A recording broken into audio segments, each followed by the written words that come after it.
Di halaman rumah seorang warga desa Mojo, Kecamatan Padang, Kabupaten Lumajang ini, telah terjadi peristiwa carok yang menggemparkan warga desa tersebut. Selasa 2 September 2025, sekitar jam setengah 1 dini hari, Arifin seorang warga desa Mojo, dikagetkan dengan langkah kaki mencurigakan di depan rumahnya. Ia pun bangun dan keluar rumah untuk mengecek kandang sapinya. Setelah yakin tidak ada yang mencuri sapinya, ia pun lega dan berusaha kembali masuk ke dalam rumahnya. Namun tiba-tiba langkah kakinya terhenti. Ia melihat sesosok tubuh tergeletak di halaman rumahnya dengan banyak cairan merah di sampingnya. Ia sangat kaget dan terkejut. Ia pun membangunkan para tetangganya. Bersama warga lainnya, ia mendatangi rumah kepala desa dan melaporkan telah terjadi carok di halaman rumahnya.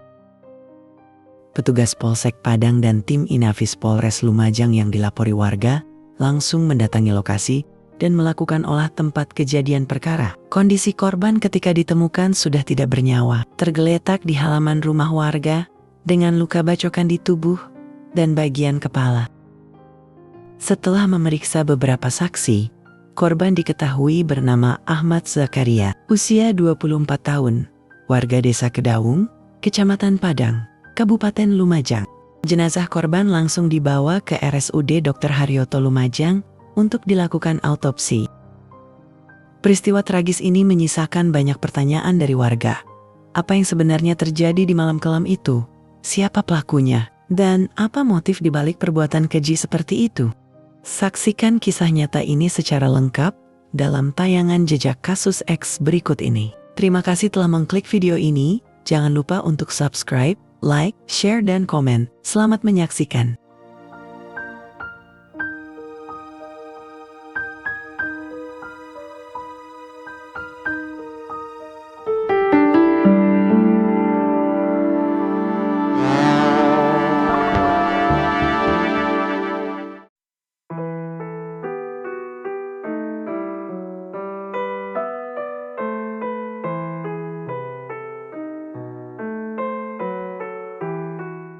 Kisah ini tidak dimulai pada malam mencekam itu, tapi bermula jauh sebelumnya dari hubungan pertemanan yang pada akhirnya malah saling terluka. Ahmad Zakaria atau Ahmad adalah pria berusia 24 tahun, warga desa Kedaung, Kecamatan Padang, Kabupaten Lumajang. Ahmad dikenal sebagai pemuda biasa di lingkungannya, masih muda, masih aktif bergaul, dan masih sering menghabiskan waktu bersama teman-temannya. Ia tidak memiliki catatan kriminal, tidak dikenal sebagai sosok pembuat masalah. Di mata keluarga dan orang-orang terdekatnya, ia adalah anak biasa yang menjalani hidup seperti kebanyakan anak muda di desanya. Di lingkungannya, Ahmad dikenal memiliki teman bernama Aris Anjas atau Aris yang usianya lebih muda, yakni 22 tahun. Mereka berdua sama-sama tinggal di desa Kedaung dan bertetangga. Mereka juga pernah belajar di sebuah pondok pesantren yang sama di Lumajang. Boleh dibilang, mereka memiliki jalinan pertemanan. Namun pertemanan ini mulai sedikit berjarak ketika Aris mulai berumah tangga. Usai menikah, Aris masih tinggal bertetangga dengan Ahmad. Namun Aris lebih banyak disibukkan dengan urusan rumah tangganya. Apalagi belakangan keluarga Aris sudah dikaruniai seorang anak. Akhirnya Ahmad dan Aris menjalani kehidupannya sendiri-sendiri. Seiring perjalanan waktu, entah kapan mulainya dan apa yang menjadi penyebabnya, Ahmad diketahui menjalin pertemanan dengan istrinya Aris pada awal 2025. Tidak ada yang tahu pasti apakah hanya sekadar berteman atau hubungan yang lebih dalam. Dari sinilah hubungan antara Ahmad dan istri Aris mulai diperbincangkan oleh lingkungan sekitar. Kabar yang beredar saat itu menyebutkan adanya dugaan perselingkuhan. Isu ini cepat menyebar di tengah masyarakat, namun rumor itu dibantah oleh orang tua Ahmad. Mereka menyatakan bahwa hubungan Ahmad dengan istri Aris hanyalah sebatas teman. Tidak ada hubungan khusus seperti yang dituduhkan. Situasi sempat memanas, dua pihak ini akhirnya dipertemukan dalam proses mediasi secara kekeluargaan, bukan di kantor polisi, bukan di pengadilan, tapi lewat jalur keluarga dan tokoh lingkungan.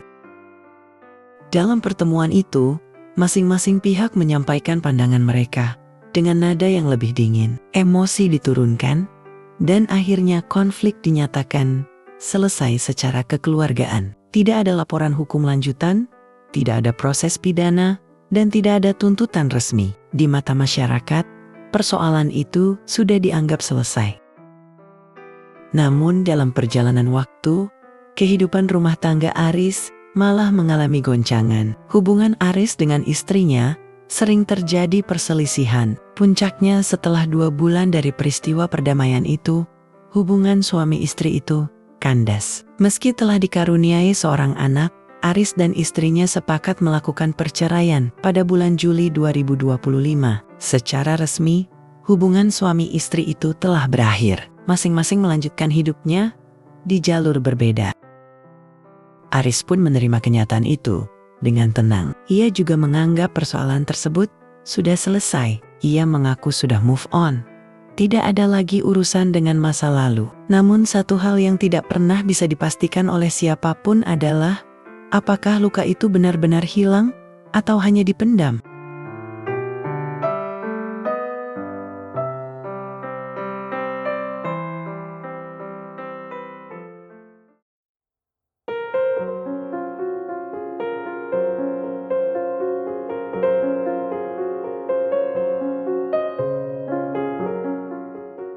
Setelah perceraian itu, Aris menjalani hidupnya sendiri. Ia tidak lagi tinggal serumah dengan mantan istrinya. Secara sosial, ia masih bergaul seperti biasa.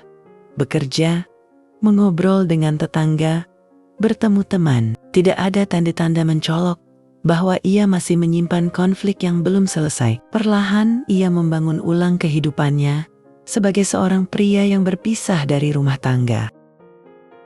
Namun di balik ketenangan yang terlihat itu, ada satu hal yang diam-diam masih mengikat pikirannya. Masa lalu yang belum sepenuhnya ia lepaskan. Perasaan dikhianati dan harga diri yang direndahkan adalah luka yang tidak bisa benar-benar sembuh. Pada hari Senin malam, tanggal 1 September 2025, 4 jam sebelum peristiwa naas itu, Aris memperoleh informasi Ahmad memasang status di Facebook yang isinya, "Kalau memang laki-laki, temui aku, jangan bicara saja." Aris menganggap unggahan ini adalah tantangan. Harga dirinya terlecut, bayangan masa lalu yang coba ia lepaskan kembali muncul. Dibakar rasa cemburu dan harga diri yang terusik. Aris pulang ke rumah, mengambil sebilah celurit, lalu berangkat mencari Ahmad yang sudah diketahui keberadaannya. Namun Ahmad sudah mengendarai sepeda motornya bersama kedua temannya pergi ke desa Bodang untuk menonton konser. Sekitar jam 12:30 dini hari, Selasa 2 September 2025, Aris menghadang Ahmad yang melintas dengan sepeda motor bersama 2 temannya di Dusun Kerajaan. Kedua rekan Ahmad melarikan diri ketika melihat Aris menenteng sebilah celurit di tangannya. Ahmad juga berusaha kabur, tapi ke arah yang berbeda. Aris terus mengejar Ahmad hingga ke pemukiman warga di Desa Mojo. Di halaman rumah seorang warga, Aris membacok berulang kali hingga Ahmad tidak berdaya. Ia mengalami luka yang parah di bagian kepala. Ahmad akhirnya menghembuskan nafas terakhirnya di tengah kesunyian malam tanpa ada pertolongan. Arifin, pemilik rumah yang mendengar suara yang mencurigakan itu, langsung bangun dan mengecek keluar rumah. Awalnya ia mengira itu peristiwa pencurian sapi miliknya. Namun ketika akan masuk kembali ke rumahnya, langkah kakinya tiba-tiba terhenti. Ia melihat sesosok tubuh tergeletak di halaman rumahnya dengan banyak cairan merah di sampingnya.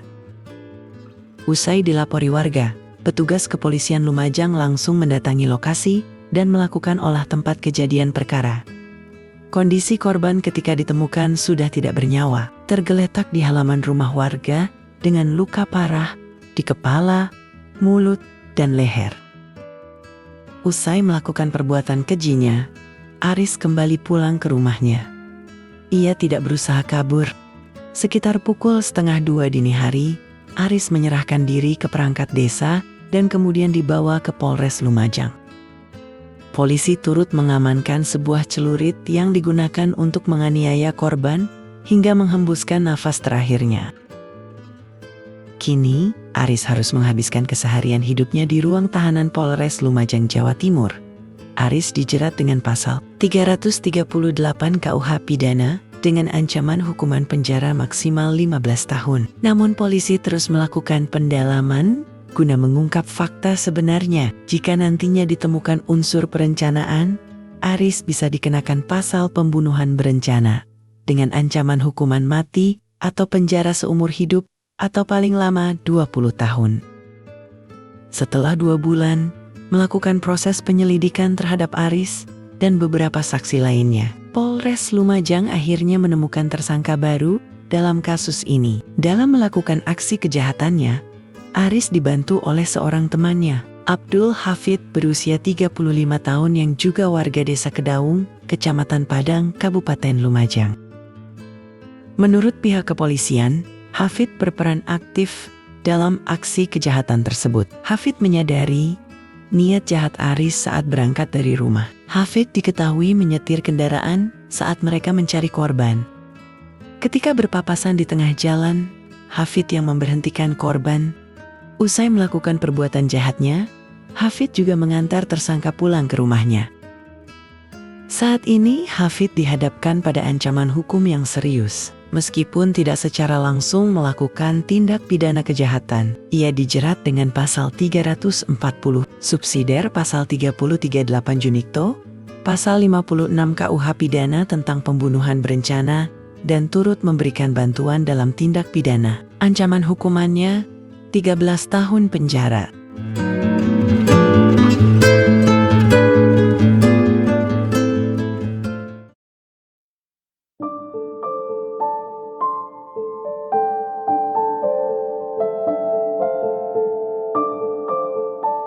Desa Mojo kini kembali sunyi. Korban telah dimakamkan. Pelaku kini berada di balik jeruji.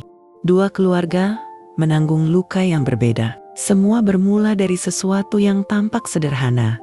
Sebuah unggahan status di media sosial. Tidak semua orang membaca sebuah status dengan perasaan yang sama. Ada yang menganggapnya biasa. Ada yang menganggapnya sebagai sindiran, dan ada yang memaknainya sebagai penghinaan terhadap harga diri. Kasus ini juga memperlihatkan bagaimana makna carok telah bergeser. Dulu, carok dilakukan berhadapan, saling siap, saling sadar akan risiko. Namun malam itu tidak ada duel, tidak ada kesetaraan. Yang ada hanya pengejaran dan sabetan mematikan. Kisah ini meninggalkan satu pelajaran pahit. Tidak semua rasa tersinggung harus dibalas. Tidak semua harga diri harus ditebus dengan darah. Karena ketika emosi memimpin, yang hancur bukan hanya satu orang, tetapi semua yang terlibat.